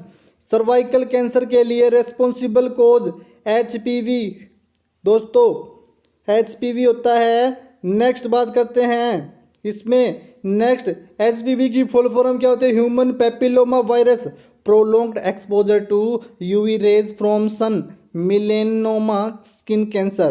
कि दोस्तों जो यूवी रो है, यूवी रे, अल्ट्रा वायलेट जो रेडिएशंस है दोस्तों, वो उससे कौन सी बीमारी हो सकती है, कौन सा कैंसर हो सकता है, तो उससे मिलेनोमा या स्किन कैंसर हो सकता है। प्लीज़ दोस्तों वीडियो को एक बार लाइक कर दीजिए, चैनल को सब्सक्राइब जरूर करना दोस्तों।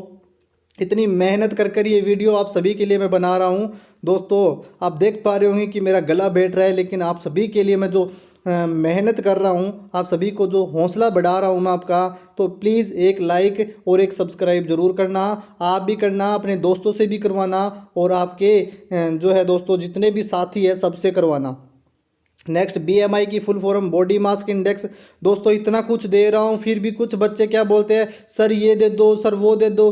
अरे थैवस रखो, सब कुछ मिलेगा, सब कुछ दूंगा दोस्तों। अब कोई तो मेरे को बोल रहा है कि सर आप 10 रुपये ले रहे हो, हमें 400-500 क्वेश्चन दो। भाई तेरे पैसे वापस ले लेना, मेरे को कोई दिक्कत नहीं है, मुझे कोई पैसों का लालच नहीं है, कोई मतलब नहीं है। आप अपने पैसे अपने पास रखो, वैसे भी बहुत सारा कंटेंट दे रखा है मैंने फ्री में और दे भी रहा हूँ। तो दोस्तों मैं, आप क्या चाहते हो कि आपने मुझे 10 रुपये देकर क्या खरीद लिया है क्या, जो ऐसे बोल रहे हो मेरे को। एक बच्चे ने ऐसे कमेंट किया कि सर, ऐसे बोला मुझे कि सर आपने हमसे 10 रुपये लिए, हमें 400 क्वेश्चन दो। मैंने क्या उसको ऐसे बोल दिया था 200 प्लस क्वेश्चन देंगे। नहीं सर हमें तो 400 क्वेश्चन दो, क्या 400 क्वेश्चन दो, ऐसे थोड़ी होता है। मेरी मर्जी, दूँ नहीं दूँ, तेरे पैसे वापस ले लेना, कोई ज़रूरत नहीं है मुझे तेरी। नेक्स्ट, क्योंकि दोस्तों मैं ईमानदार बच्चे के साथ हूँ। जो बच्चा ईमानदारी से पढ़ना चाहता है और जो बच्चा दोस्तों अपनी रेस्पॉन्सिबिलिटी समझता है, उस बच्चे के मैं साथ हूँ दोस्तों। उसको मैं सब कुछ फ्री भी दे सकता हूँ, लेकिन फ्री की कोई कोई कीमत नहीं होती फ्री की। और कोई भी दोस्तों उसको जो है कोई भी अपने सीरियस नहीं लेता फ्री की चीज़ों को, इसलिए मैंने मिनिमम चार्ज रखा है। बता देना कोई 10 रुपये में आपको कोई 400 क्वेश्चन दे दो, मैं दे के दिखाऊंगा दोस्तों। और जो चीज़ें दे रहा हूँ अभी वो देख लेना दोस्तों, बहुत कम समय में। आप बता देना कोई सा भी यूट्यूब चैनल जो 1 घंटे में 300 क्वेश्चन करवाता हो, बता देना अगर हो तो कोई। अपन करवा रहे हैं और वो भी इंपॉर्टेंट क्वेश्चन करवा रहे हैं, वो भी जो क्वेश्चन CHO पूछेगा वही क्वेश्चन करवा रहे हैं। तो दम है दोस्तों कंटेंट के अंदर, भरोसा रखो। बहुत सारे बच्चे मेरे साथ है, कुछ जैसे तुम जैसे लोगों की वजह से ही दोस्तों ये सब बदनाम हुए पड़े हैं। क्या क्या कर लोगे दोस्तों रे, ऐसे नहीं करते बच्चों। अभी आपके अंदर तो मैच्योरिटी आ जानी चाहिए, ऐसी छोटी बातें नहीं करते, ठीक है। जो भी बच्चा ऐसा कर रहा हो प्लीज़ ना करें, क्योंकि दोस्तों जो आपको मेहनत नहीं दिख रही क्या, आपको मेहनत देखो आप मेहनत यूट्यूब पर जाकर देखो एक बार, मेहनत नहीं दिख रही क्या आपको। ऐसे कोई नहीं करवाएगा भाई, ऐसे कोई नहीं करवाएगा जैसे मैं करवा रहा हूँ। आपको मैं अपना छोटा भाई बहन मानता हूँ, आपको अपनी फैमिली मानता हूँ, कोई नहीं मानता आपको। सब आपसे 1000 2000 10,000 रुपये ले लेंगे और आपको ये चिपका दिया, ले रिकॉर्डेड क्लासें पढ़ ले।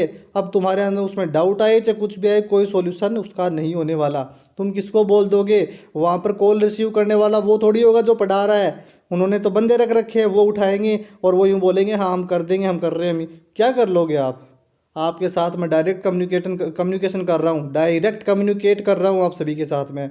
आप मुझे डायरेक्ट कॉल करके बोल सकते हो सर ये सही है और ये गलत है। तो प्लीज़ अपना जो है वो उस चीज़ की धौंस ना दिखाए कि हमने पेमेंट किया है, हमने ये किया है। मैंने कोई तुम्हारी तिजोरी नहीं लूट ली है जो तुम मुझे कुछ भी बोल दोगे। बिल्कुल नहीं दोस्तों, मैं नहीं सुनूंगा किसी की एक भी। मैं गलत हूँ तो तुम्हारी हर बात सुन सकता हूँ, लेकिन जब मैं गलत नहीं हूँ तो मैं किसी की एक बात भी नहीं सुन सकता। मेहनत कर रहा हूँ दोस्तों, अपनी खुद की मेहनत के बल पर मैं यहाँ पहुँचा हूँ। आप सभी का प्यार रहा है, उसके लिए आपका बहुत बहुत धन्यवाद। मेहनत करते हैं दोस्तों, इसलिए आगे आगे पहुँच पा रहे हैं। अब एक बच्चे की वजह से फालतू में टाइम ख़राब कर दिया 2-4 मिनट का, इसमें तो मैं 20-25 क्वेश्चन करवा देता। चलो कोई दिक्कत नहीं है, नेक्स्ट शुरू करते हैं। इग्नोर इट, ऐसे बच्चों को इग्नोर करिए दोस्तों। दूसरी कोचिंग वाले उनको बहका के बोलते हैं कि ऐसा करना है वैसा करना है, ऐसे करवाने की कोशिश करते हैं, नीचे दिखाने की कोशिश करते हैं, लेकिन हम नहीं झुकेंगे। मेरे साथ बहुत सारे बच्चे खड़े हैं जो सब मेरी फैमिली है और मेरे को सपोर्ट कर रहे हैं। BMI की full form body mass index obesity grade first. BMI जो होती है वो 25। अब जो दोस्तों मैं थोड़ा सा डाटा बताऊंगा, ये आपको पुराना और नया दोनों मिला के बता रहा हूँ, जो अपडेट हो गया वो भी। बट दोस्तों आपको मैं जो बोलूँ वही याद कर लेना, आप तो वही राइट होगा। तो इसका ओबेसिटी ग्रेड फर्स्ट BMI की होती है 25 से 30। नॉर्मल BMI कितनी होती है 18.5 से 25 होती है normal BMI। Most important question है, BMI का formula weight in kg height in metre square, बहुत इंपॉर्टेंट है दोस्तों। BMI equal to weight in kg upon height in metre square होती है। नेक्स्ट क्वेश्चन, सीवियर ओबेसिटी किसे कहेंगे। BMI अगर मोर देन 40 kg पर मीटर स्क्वायर है उसे सीवियर ओबेसिटी कहते हैं। मेटाबॉलिक डिजीज डायबिटीज और pancreas failure to produce insulin, अगर पैनक्रियाज इंसुलिन प्रोड्यूस करने में फेल हो रहा है, वो टाइप फर्स्ट की डायबिटीज मेलाइटिस में होता है। इंसुलिन डिपेंडेंट डायबिटीज मेलाइटिस कहते हैं टाइप फर्स्ट को, क्योंकि इंसुलिन ही प्रोड्यूस नहीं हो रहा है इसलिए उसको बाहर से इंसुलिन देना पड़ रहा है। टाइप फर्स्ट डायबिटीज मेलाइटिस में होता है। Type first diabetes mellitus also called juvenile diabetes mellitus, a cell fail to respond to insulin, कि प्रॉपरली इंसुलिन तो बन रहा है लेकिन रेस्पॉन्ड नहीं कर रही सेल, टाइप सेकंड होता है। और टाइप सेकंड को non insulin dependent diabetes mellitus कहते हैं, टाइप सेकंड डायबिटीज मेलाइटिस को। Type second diabetes mellitus also called adult onset diabetes mellitus. Primary cause of diabetes mellitus type second excessive body weight, क्या primary cause of diabetes mellitus type second excessive body weight होता है। Normal blood glucose level कितना होता है 70 से 110 mg पर DL होता है। NPCDCS की फुल फॉर्म होती है national programme on cancer diabetes cardiovascular disease and stroke. COPD की फुल फॉर्म क्या होती है chronic obstructive pulmonary disease. Next 347 type first diabetes mellitus कितने वर्ष के आयु में पाई जाती है 15 वर्ष से कम के एज में। Most commonest type of diabetes mellitus type second diabetes mellitus होता है। टाइप सेकंड डायबिटीज मेलाइटिस में कितने वर्ष की आयु में पाया जाता है more than 30 years age. Hyperglycaemia का साइन सिम्टम क्या होता है। हाइपरग्लाइसीमिया का साइन सिम्टम होता है polyuria, excessive urination, polydipsia, excessive thirst, polyphagia, excessive hunger. Next 351 number question, fasting glucose कितने से ज़्यादा हो तब डायबिटीज मेलाइटिस होगा? मोर देन 126 mg/dl से ज़्यादा हो तो फास्टिंग ग्लूकोज होता है post prandial glucose. Post prandial glucose कितने से ज़्यादा हो तो डायबिटीज मेलाइटिस होगा? मोर देन 200 mg/dl से ज़्यादा। WHO का हेडक्वार्टर है Geneva, Switzerland. Geneva, Switzerland.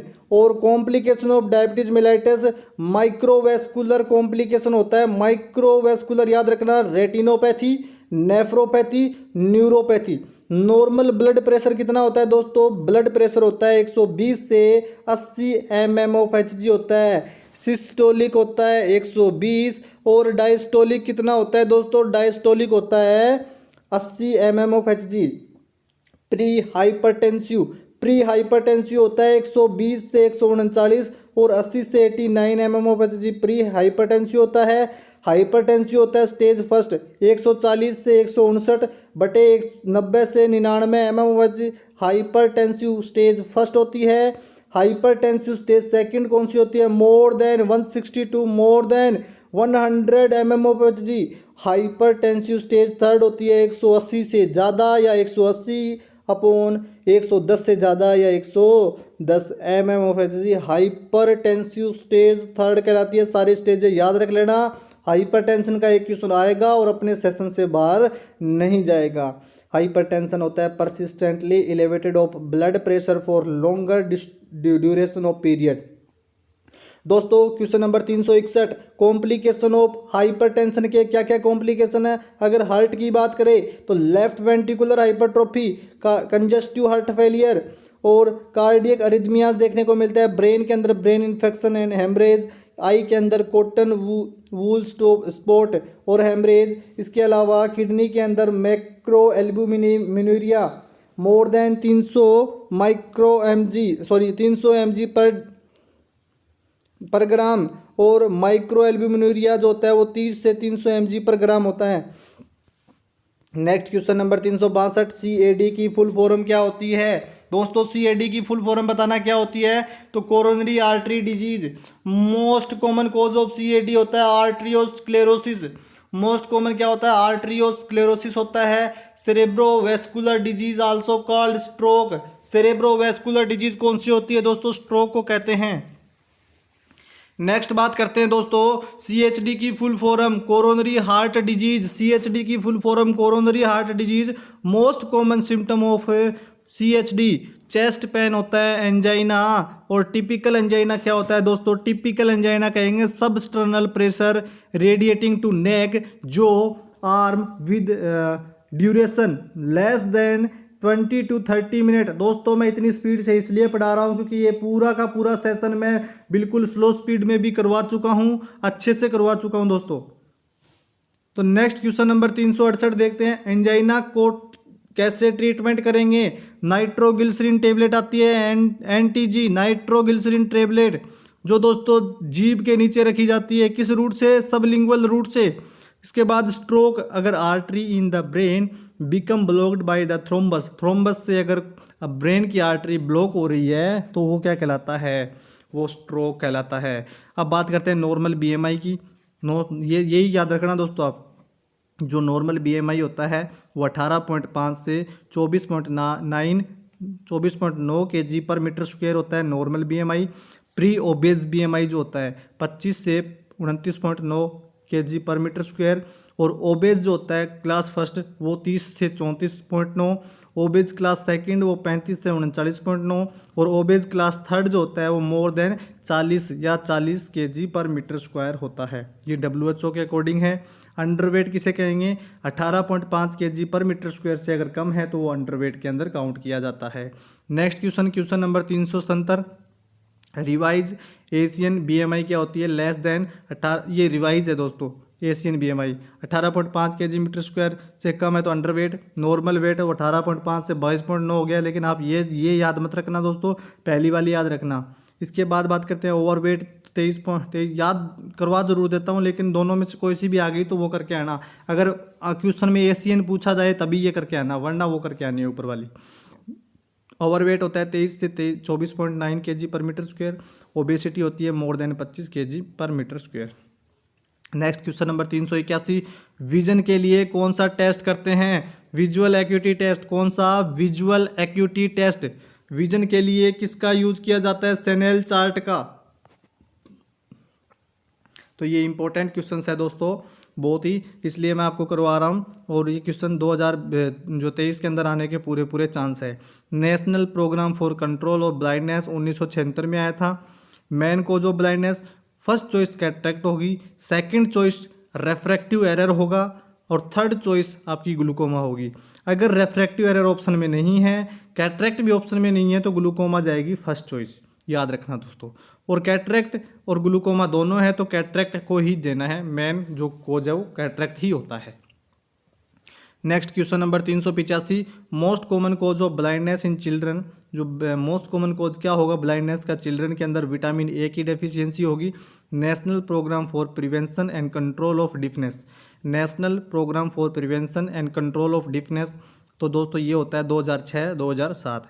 National tobacco control programme launch कब हुआ था? 2007-2008 के अंदर। तंबाकू नियंत्रण के लिए 100 दिवसीय अभियान कब शुरू किया गया? फरवरी 2022 में।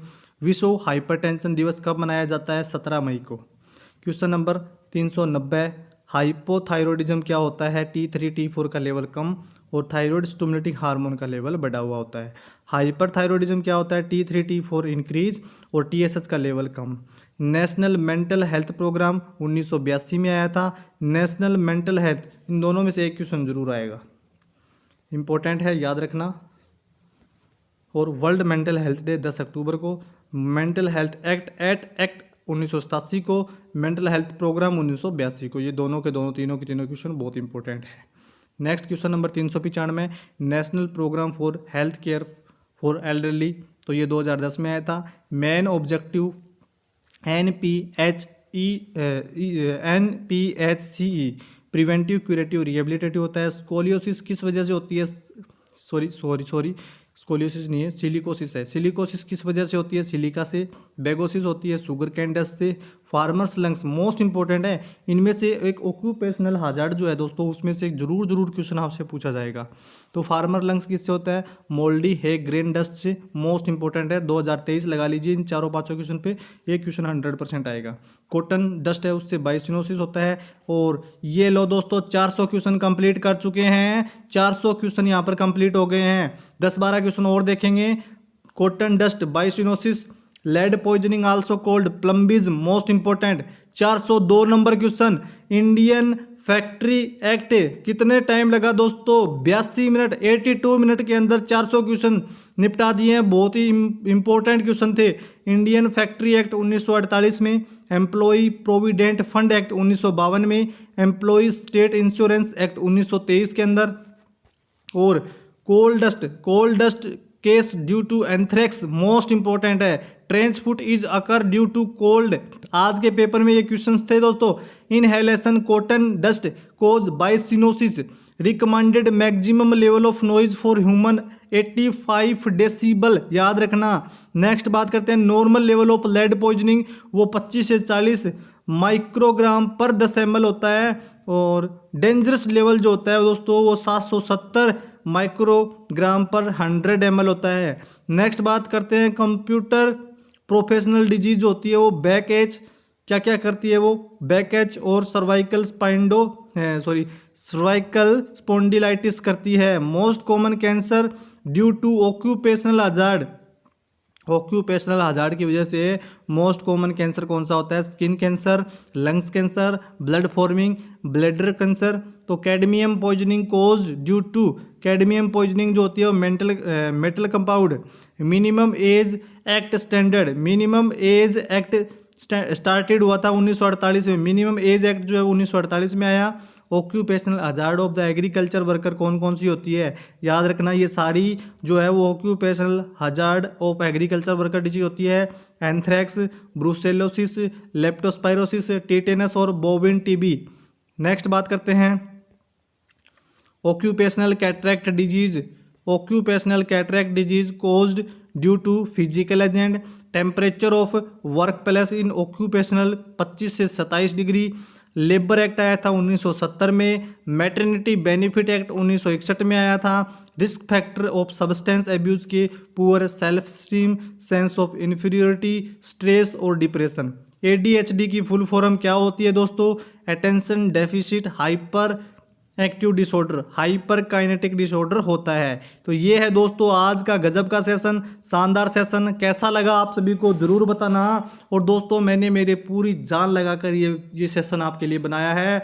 तो दोस्तों मेरी मेहनत को बर्बाद मत होने देना, वीडियो को लाइक ज़रूर करना, सबके सब वीडियो को लाइक करना और सब्सक्राइब कर जाना चैनल को। आज सब्सक्राइब नहीं किया दोस्तों तो फिर कभी नहीं कर पाओगे, क्योंकि दोस्तों ऐसा गजब का कंटेंट मैंने नहीं दिया कभी भी मेरी ज़िंदगी में। लेकिन आज आप सभी के लिए जो मैं जी तोड़ मेहनत कर रहा हूँ, मुझे ऐसा लगता है दोस्तों कि मैं आपसे भी ज़्यादा मेहनत कर रहा हूँ इस पेपर के लिए। अगर ये पेपर मैं देने चला जाऊँ दोस्तों तो पता नहीं मैं टॉप कर जाऊँ, लेकिन मेरे को टॉप नहीं करना, मेरे को तो आप सभी को टॉप करवाना है। एक दिन आप सब टॉप करके आओगे, आपके माता पिता के चेहरे पर जो खुशी होगी, आपके माता पिता की जो अंतरात्मा है वो जो शुभ आशीष मुझे देगी, जो आशीर्वाद मुझे देगी, वही सबसे बड़ा धन है। उससे बड़ा कोई धन नहीं है।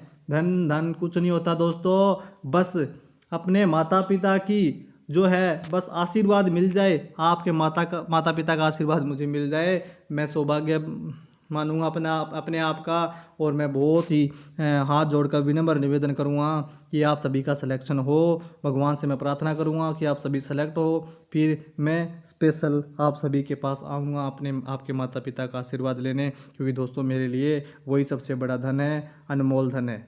तो दोस्तों प्लीज़ इस वीडियो को लाइक कर दीजिए, सब्सक्राइब तो बिल्कुल करना है दोस्तों, सब्सक्राइब करना तो बिल्कुल मत भूलना, क्योंकि ये चैनल हमेशा आपके साथ रहेगा, हमेशा आपका साथ देगा। सब्सक्राइब करें और वीडियो को लाइक ज़रूर कर दें दोस्तों।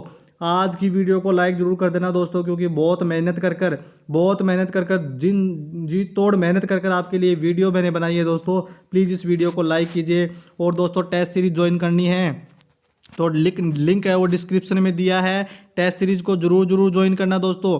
ये नंबर मैं दे रहा हूँ दोस्तों, इस पर कॉल मैसेज कर सकते हो। टेस्ट सीरीज चल रही है, आज 4 पेपर कंप्लीट हो गए हैं, 7 पेपर की टेस्ट सीरीज चल रही है। अभी भी मौका है, आपको पेपर मिल जाएंगे दोस्तों। 9664248514 पर कॉल करें और अपना टेस्ट है वो बुक कर ले दोस्तों, क्योंकि बहुत बेहतरीन तरीके से मैं टेस्ट सीरीज भी प्रोवाइड करवा रहा हूँ। उसमें से बहुत सारे क्वेश्चन आपको डायरेक्ट राजस्थान CHO में देखने को मिल जाएंगे दोस्तों। तो ये था आज का शानदार सेशन। आपको कैसा लगा दोस्तों? अगर आप लोगों ने आज कमेंट नहीं किया, जैसा आपको सेशन लगा, अच्छा लगा तो अच्छा कमेंट करना, बुरा लगा तो बुरा कमेंट करना। बट दोस्तों आज एक बच्चा, मैं ध्यान दूंगा हर बच्चे पर मैं ध्यान दूंगा। एक बच्चे का कमेंट आना चाहिए, एक बच्चे का कमेंट बॉक्स के अंदर आना चाहिए। लाइव चैट में मुझे नहीं चाहिए, कमेंट बॉक्स के अंदर चाहिए दोस्तों। क्योंकि दोस्तों कमेंट बॉक्स में आप करोगे तो मैं हर एक कमेंट का आपको जवाब भी दूंगा। और दोस्तों प्लीज़ निवेदन है आपसे, इस वीडियो को लाइक करना, शेयर करना, ज़्यादा से ज़्यादा बच्चों तक ये वीडियो पहुंचना चाहिए, ताकि हर एक बच्चा है उसका भला हो सके। थैंक यू सो मच दोस्तों। एक और इन्फॉर्मेशन थी जो आपको बतानी थी कि दोस्तों अब मैंने आपको एक 10 रुपये में एक पेपर देने की बात करी थी कि एक पेपर दूंगा मैं 10 रुपये, सभी बच्चों से उसके 10 रुपये मैं ले रहा था। सभी बच्चों से मैं ले रहा था कि एक पेपर आएगा 200 प्लस क्वेश्चन का। अब 200 प्लस में 200 से कितने भी ज़्यादा हो सकते हैं। तो दोस्तों मैंने ऐसा सोचा है, आप सभी की तरफ सोचते हुए मैंने सोचा है कि पेपर देना तो बहुत कम बच्चे हैं जो पेपर दे पाएंगे, फिर उनका सॉल्यूशन देखने में टाइम लगता है। इसलिए मैं सोच रहा हूँ कि दोस्तों वो 200 प्लस जितने भी होंगे, 200 से कितने भी ऊपर हो सकते हैं, वो मेरी मर्जी है। 201 भी कर सकता हूँ मैं, 400 भी कर सकता हूँ मैं, 300 भी कर सकता हूँ, तो मैं 250 भी कर सकता हूँ, वो मेरी मर्जी है। लेकिन 200 की बात हुई थी, 200 प्लस की बात हुई थी, 200 प्लस मिलेगा। और मैं सोच रहा हूँ उसकी मैं PDF आपको प्रोवाइड कराऊँ। क्वेश्चन होगा, राइट आंसर होगा, क्वेश्चन होगा, राइट आंसर होगा। अगर ऐसी PDF मैं आपको देता हूँ, आप सभी उसकी प्रिंट आउट निकलवा लेना और लास्ट टाइम रिवीजन करने के बहुत ही शानदार काम आएगा आपके। और उनमें से बहुत सारे क्वेश्चन डायरेक्ट राजस्थान CHO में भी टपकने वाले हैं। तो प्लीज़ दोस्तों उस पेपर उसकी PDF मैं आपको प्रोवाइड करवाऊंगा, और उसकी PDF मैं आपको बहुत जल्दी प्रोवाइड करवाऊंगा दोस्तों। कोशिश कर रहा हूँ 16 तारीख को ही दे दूँ, ताकि आप बार बार रिवीजन उसका कर सको। तो ये था दोस्तों लास्ट में आप सभी के लिए। और मेरी जो बैटरी है वो डाउन हो गई है दोस्तों, मेरी खुद की बैटरी डाउन हो गई है, फ़ोन फुल चार्ज है।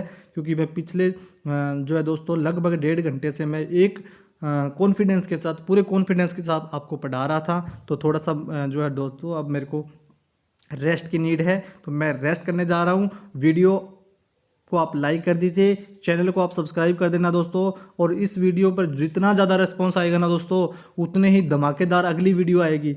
जितना ज़्यादा रिस्पॉन्स इस वीडियो पर रहेगा, अगर इस वीडियो पर रिस्पॉन्स नहीं आता है तो मैं रिवीजन नहीं करवाऊंगा, क्योंकि दोस्तों रिस्पॉन्स नहीं आएगा तो मुझे कहाँ से मोटिवेशन मिलेगा। मुझे भी मोटिवेशन की ज़रूरत होती है। आप सभी मुझे मोटिवेशन देंगे तभी तो मैं आगे बढ़ूंगा दोस्तों। तो आप सभी का जो है दोस्तों, मैं कहना चाहूँगा आप सभी से कि अगर आप सभी मुझे मोटिवेट करेंगे तो आगे की जो क्लासें होंगी बहुत ही बेहतरीन होगी और मज़ा आ जाएगा दोस्तों आपको। तो ये था दोस्तों आज का सेशन। प्लीज़ वीडियो को लाइक करना, चैनल को सब्सक्राइब करना। Thank you so much. Comment जरूर करना दोस्तों, प्लीज़ आपसे हार्टली निवेदन है कि हर एक बच्चा कमेंट कर कर बताना कि आज का सेशन कैसा लगा उसको, और क्या उसको नया सीखने को मिला, क्या उसका रिवीजन हुआ है, आज रिवीजन हुआ है कि नहीं हुआ। प्लीज़ आप कमेंट कर कर जरूर बताना। Thank you so much.